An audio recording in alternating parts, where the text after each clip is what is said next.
He thought he was walking into his restaurant to fire someone, but at 3 a.m., in a silent kitchen, he found a young man still working, bleeding hands, empty stomach, and a 10-year-old girl sleeping in a storage room. What he uncovered that night didn't just save a job, it changed 2 lives forever. Richard Holston had built his empire on one belief: if you listen closely enough, the truth always reveals itself. That belief had turned a single family diner into a chain of respected restaurants across 3 states. But lately, something felt wrong. Standing across the street from Harvest Lane Bistro in Columbus, Ohio, Richard checked his watch. 10:57 p.m. Too quiet. The parking lot was half empty. The lights inside were dimmed earlier than policy allowed. A restaurant didn't need to be failing to be sick. It just needed to be tired. And this place was tired. Richard pulled the hood of his gray sweatshirt tighter and adjusted the fake beard glued uncomfortably to his face. He hated disguises,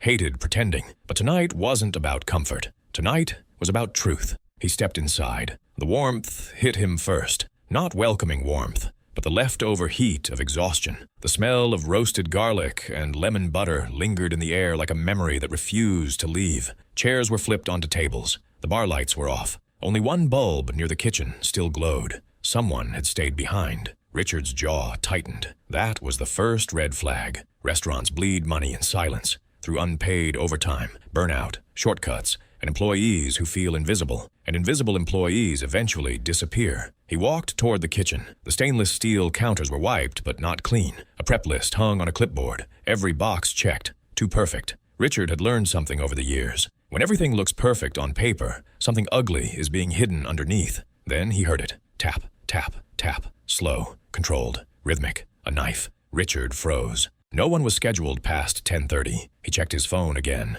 11:03 p.m. The sound came from the prep room, far back, near the storage area. Richard inhaled and pushed the swinging door open. The kitchen lights were dimmed, but one prep station was lit. Standing beneath it was a young man, slim frame, shoulders tight, hands moving with quiet precision. A chef's knife rose and fell, not rushed, not sloppy, almost desperate. Richard recognized him instantly. Darius Cololton, prep cook, age 23, hired 6 months ago. Good performance reviews, never late, never complained. The most dangerous kind of employee. Richard stepped forward. "Hey," he said casually. "Didn't mean to scare you?" Darius flinched, just slightly, then steadied himself.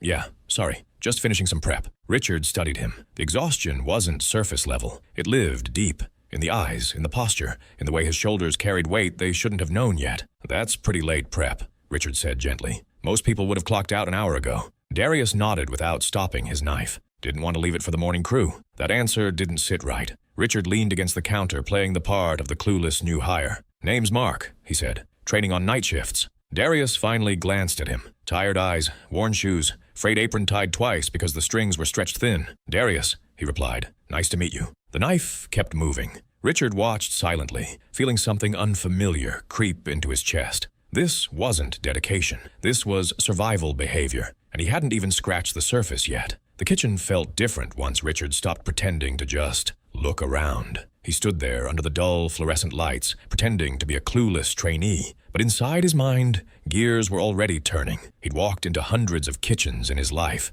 busy ones, broken ones, angry ones. But this one carried a silence that didn't belong to a restaurant. It was the silence of someone staying long after they should have gone home. Darius didn't look up as he continued chopping celery, the blade moving with quiet precision. No wasted motion, no hesitation. Each slice was exact, like his hands had memorized the task long before his mind caught up. Richard leaned against the prep counter, crossing his arms casually. "So," he said, keeping his tone light, "you always stay this late?" Darius shrugged without looking up. "Sometimes." It was a small word, sometimes. But Richard had heard it enough times to know it usually meant far more often than anyone should. The air smelled sharp and clean. Celery, onions, sanitizer. Everything looked fine. Too fine. Kitchens didn't stay this clean at 3 in the morning unless someone had been scrubbing away exhaustion instead of sleeping. Richard glanced at the wall clock again. 3:17 a.m. "Long shift," Richard said. "Yeah, no complaint, no drama, just a fact." Richard watched his hands more closely now. The fingers weren't trembling from nerves.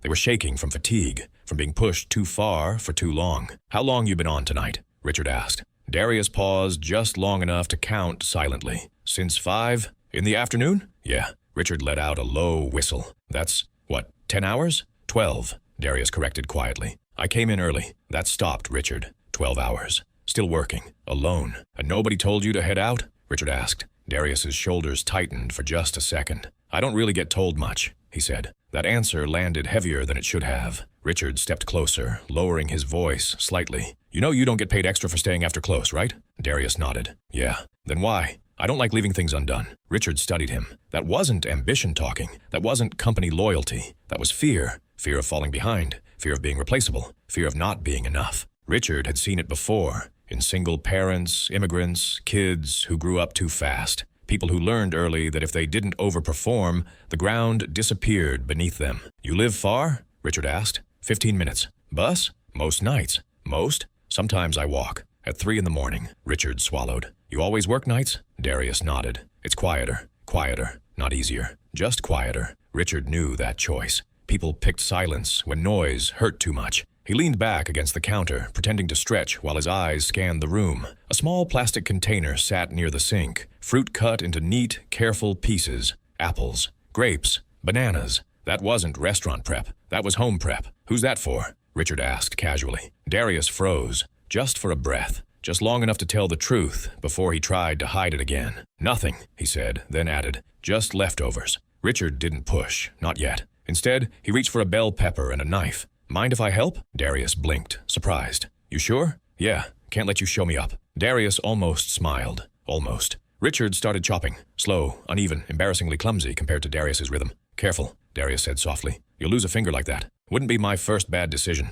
Richard muttered. That earned a quiet breath of laughter from Darius. The first sign that something human still lived beneath the exhaustion. They worked in silence for a few minutes. Just knives, boards, and the hum of the walk-in freezer. Then, Richard spoke again. You ever think about moving up? He asked. Darius didn't answer right away. Moving up how? Line cook, sous, chef. You're good. Darius shook his head slowly. Doesn't work like that. Why not? He hesitated, then shrugged. People like me don't get picked. That sentence cut deeper than Richard expected. People like you? Richard asked gently. Darius kept chopping. No degree, no school, no time. No time. That was the real answer. Richard nodded slowly. You ever wish things were different? Darius finally looked up. Not angry, not bitter, just tired. Every day, he said. Before Richard could respond, a soft noise echoed from the hallway. A scrape, then a faint thud. Darius stiffened instantly. His knife stopped midair. Richard noticed the change immediately. Not fear, but alertness,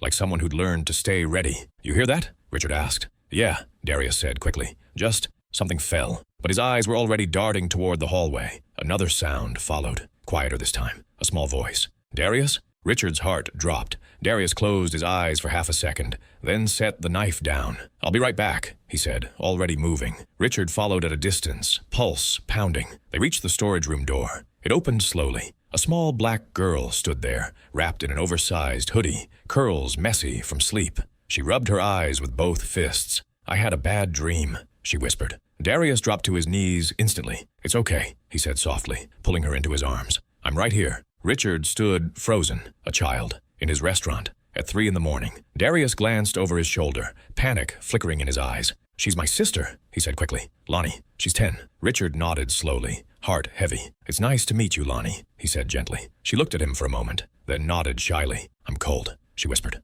Darius stood, lifting her easily despite the exhaustion weighing him down. Let's get your jacket. As they walked back toward the prep room, Richard finally understood. This wasn't dedication. This was survival. And suddenly, the late nights, the overworking, the silence, it all made sense. Darius wasn't staying late because he wanted to. He was staying late because failure wasn't an option. And Richard realized something else, too. This wasn't just a struggling restaurant. This was a system quietly leaning on someone who had nothing left to give. And Chapter 2 had only just begun. The kitchen had gone quiet again. Not the peaceful kind of quiet, but the heavy kind. The kind that settles after truth has been spoken halfway, and the rest is still waiting to come out. Richard stood at the prep table, slowly chopping celery, his movements careful, deliberate. He didn't need to look at Darius to know something had shifted. The rhythm of the room had changed. The air itself felt tighter. Darius sat on the metal stool beside Lonnie, his elbows resting on his knees,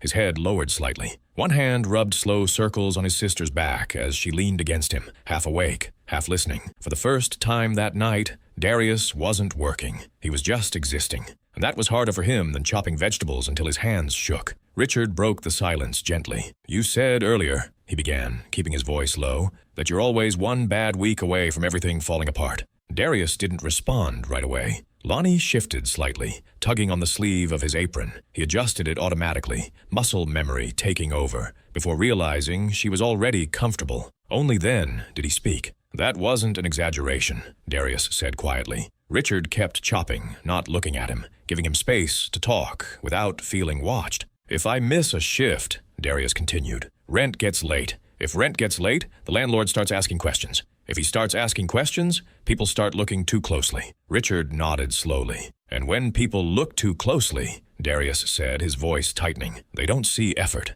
They see risk." Lonnie's fingers curled tighter into the fabric of his apron. Richard stopped chopping. He set the knife down. "What kind of risk?" he asked. Darius exhaled through his nose. Not annoyed, not angry, just exhausted. A young guy, no degree, no savings, no backup, raising a kid that isn't legally his. He swallowed. To them, that's not responsibility. That's instability. The word hung in the air. Richard leaned back against the counter. "How long have you been taking care of her like this?" he asked. Darius stared at the floor. "Since I was 17. Richard's jaw tightened. Lonnie was 10 now. That meant 3 years of this. 3 years of night shifts, split schedules, quiet sacrifices no one saw. "What happened?" Richard asked gently. Darius hesitated. This time, the pause wasn't small. It stretched. Lonnie looked up at him, sensing the shift in his tone. Darius smiled faintly at her. "You okay?" She nodded. Only then did he look back at Richard. "Our mom," he said slowly, "got sick when I was 16. Richard stayed silent. She tried to hide it at first.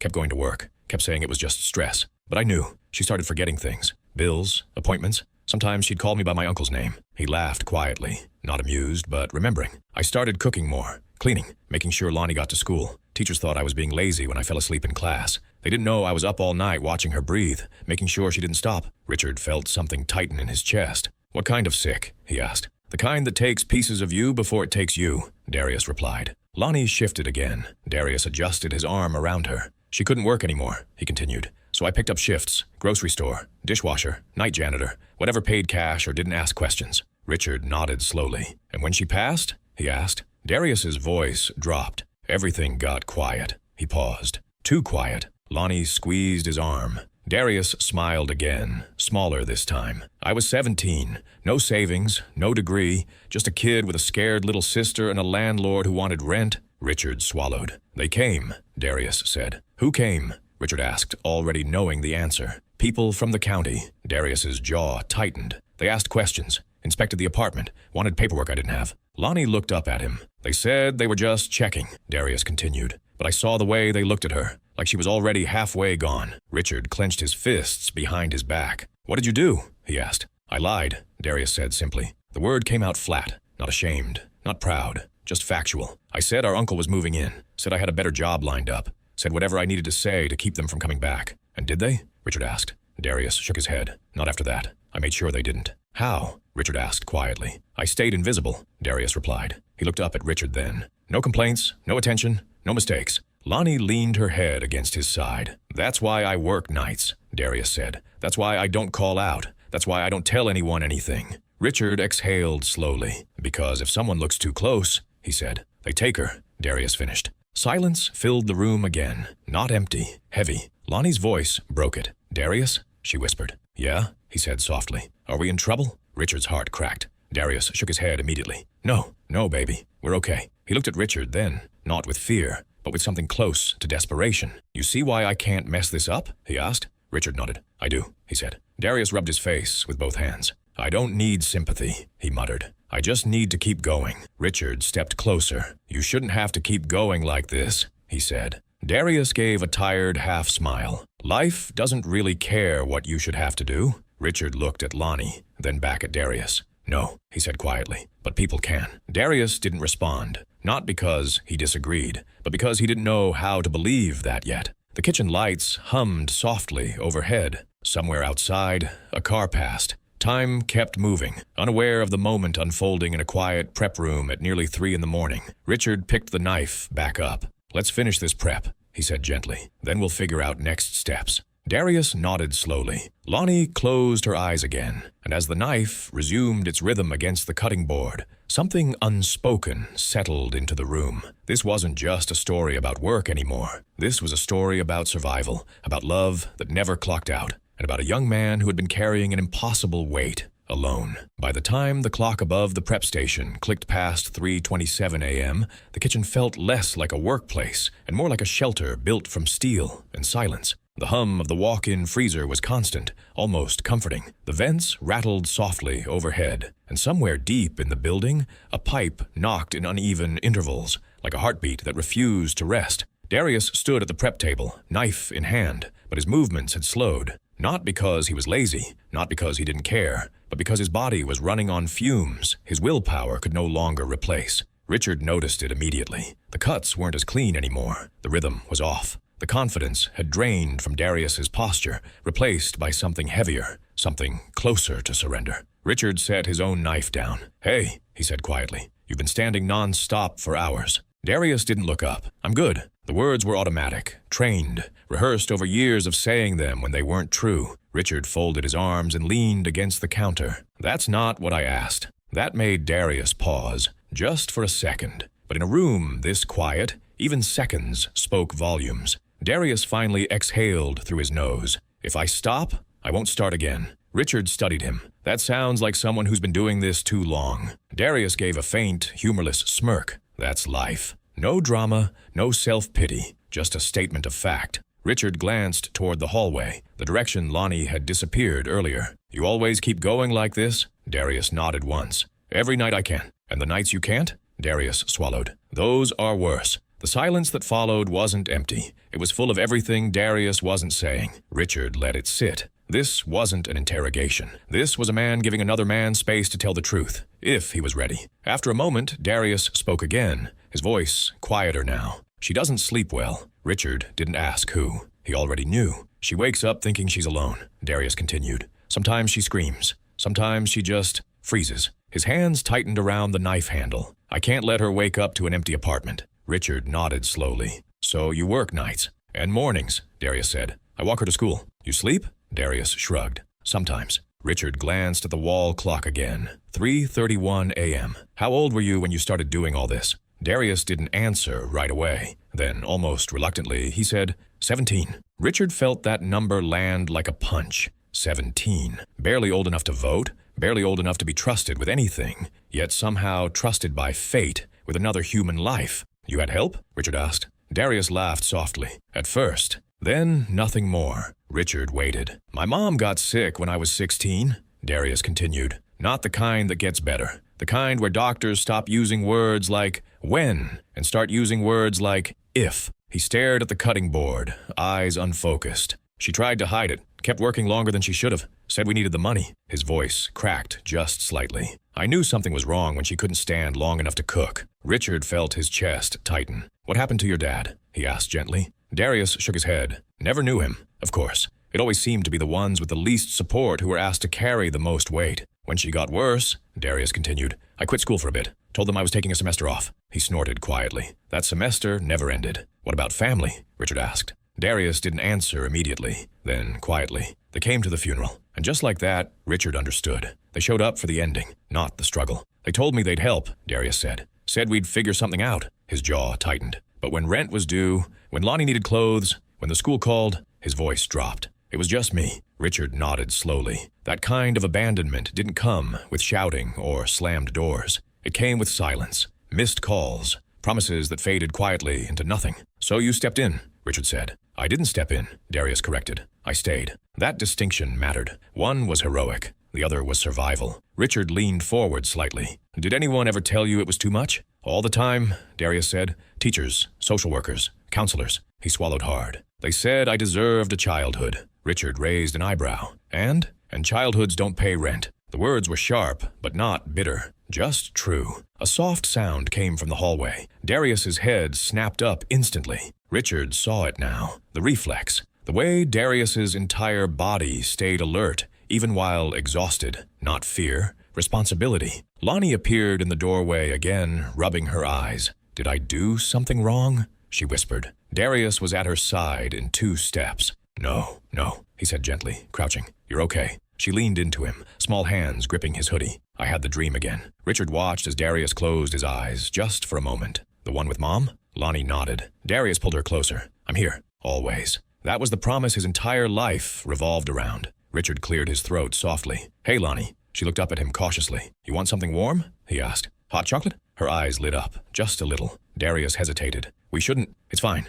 Richard said. "Kitchen's still stocked." Lonnie looked at her brother hopefully. Darius sighed. "Okay, 1 cup." Richard smiled and moved toward the stove. As he heated the milk, he glanced back at them. Lonnie was sitting on the stool now, her legs dangling. Darius stood beside her, one hand resting on her shoulder like a physical anchor. "How long has she been having the nightmares?" Richard asked. "Since the hospital," Darius replied quietly. "Since Mom?" He nodded. "She thinks if she sleeps too deep, something bad will happen again." Richard stirred the milk slowly. "And you?" Darius didn't respond. Richard turned. "You ever sleep deep?" Darius shook his head. "Didn't think so." Richard handed Lonnie the mug, carefully. "Careful, it's hot." She smiled for the first time that night. "Thank you." Darius watched her drink, relief washing over his face like he'd just fixed something important. Richard leaned against the counter again. "You ever get scared?" he asked Darius softly. "Not for her. For you?" Darius hesitated, then nodded. "All the time." "Of what?" "Of that I'll mess up," he said. "That I'll miss something. That I'll get sick. That I'll lose this job."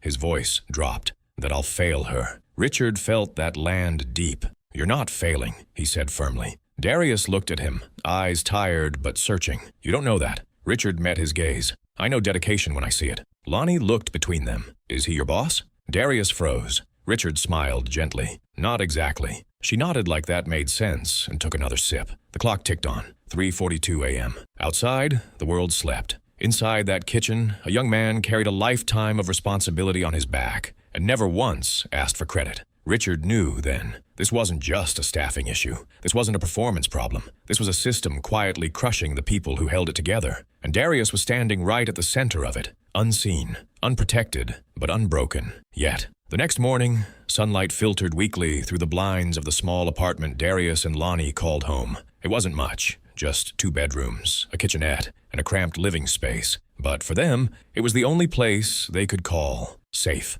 Lonnie sat cross-legged on the sofa, tracing patterns on the carpet with the tip of her shoe. Darius, exhausted but resolute, moved through the apartment with mechanical precision, getting breakfast ready, organizing clothes, and checking the bus schedule for school. Richard had called that morning to confirm the HR arrangements. Darius had barely been able to answer the phone, his voice thick with exhaustion. But now, standing in the tiny kitchen, he reminded himself that he couldn't afford to collapse. Not when someone depended on him so completely. Lonnie's small voice broke his thoughts. "Did you really talk to him last night?" she asked, looking up at him with wide, innocent eyes. Darius forced a smile, though it didn't reach his eyes. "Yeah, I did. He understands." "You mean he knows?" Lonnie's tone carried a mixture of wonder and fear. Darius nodded. "Yeah, and he's helping." He placed a small plate of eggs and toast in front of her. She looked down at it, unsure whether to trust that someone else could actually make things better. The morning rush was a blur. Darius packed Lonnie's bag, double-checked that her shoes were tied,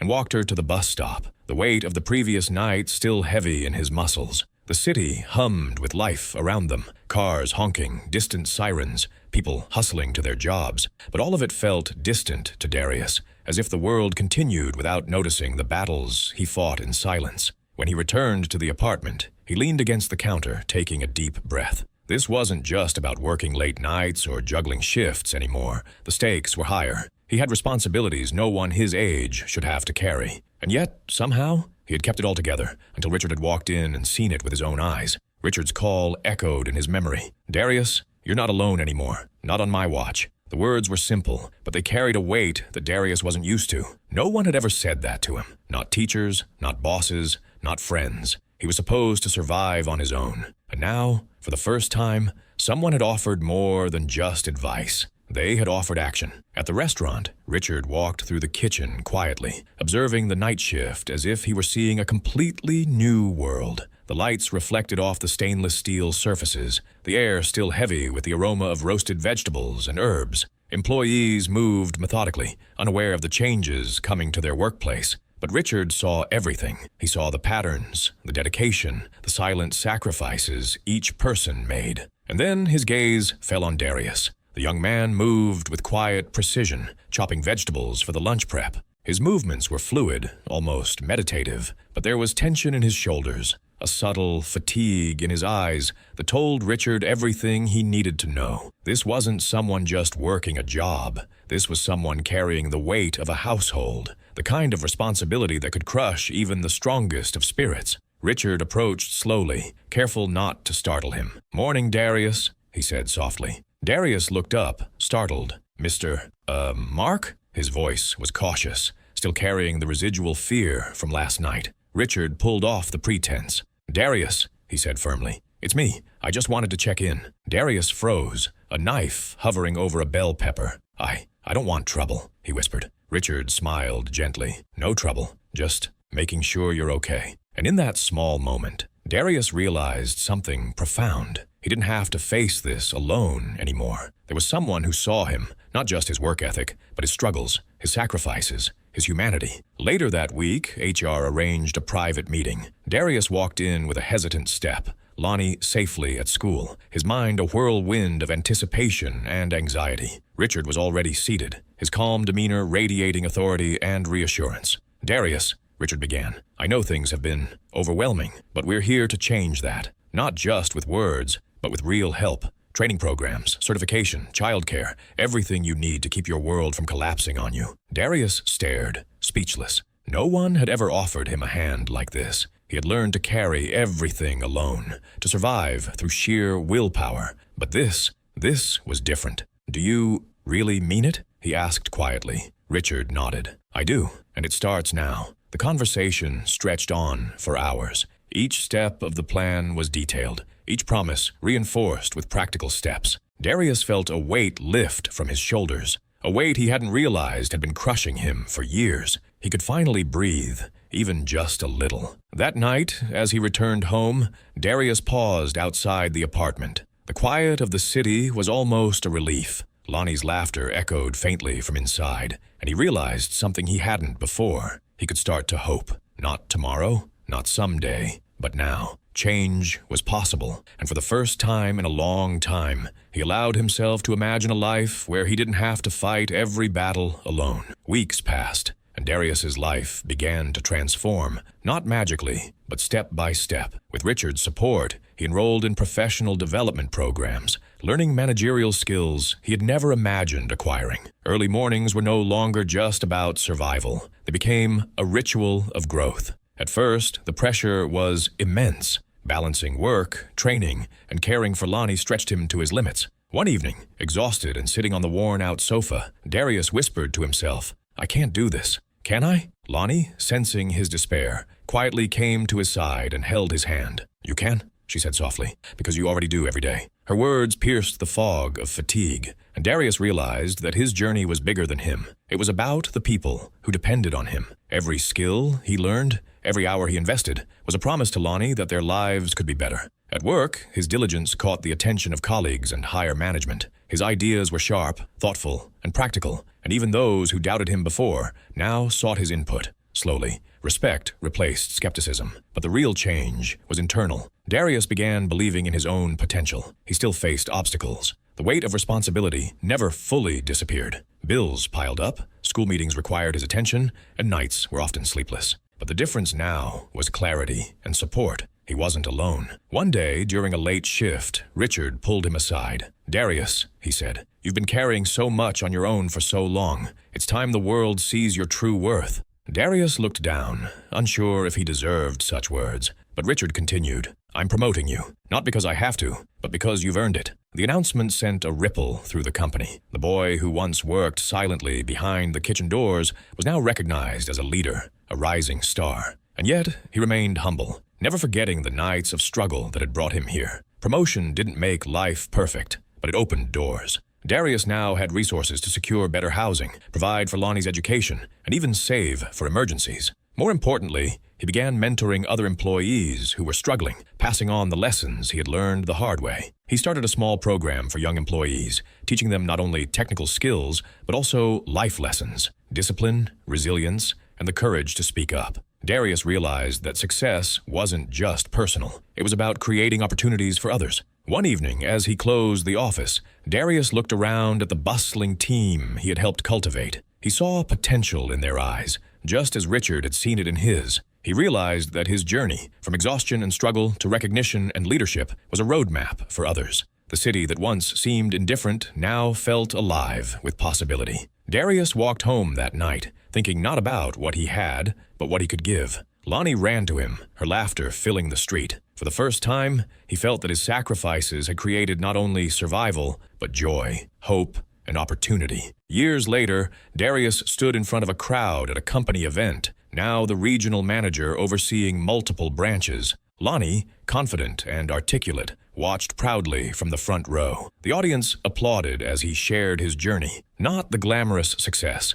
but the struggle, the sacrifices, and the relentless pursuit of improvement. I was once a boy who worked silently, unnoticed, exhausted, and afraid, Darius began. But I learned that our struggles do not define us. Our perseverance does. Every obstacle I faced taught me lessons I could not have learned otherwise, and every hand that reached out to help me reminded me that no one should walk alone. The applause was deafening, but what mattered most was the realization that his journey could inspire others. He had transformed his life, uplifted those around him, and broken barriers that seemed insurmountable. Richard, watching from the back, smiled. The boy he had noticed years ago had become a man who not only succeeded, but elevated everyone around him. Moral of the story: life often tests us with struggles that feel unbearable, but it is through perseverance, resilience, and the willingness to embrace help that true transformation occurs. Your past does not define your future. Your actions, your courage, and your heart do. If you believe that hard work and persistence can change your life, share this story to inspire someone today, and subscribe Momentum Stories.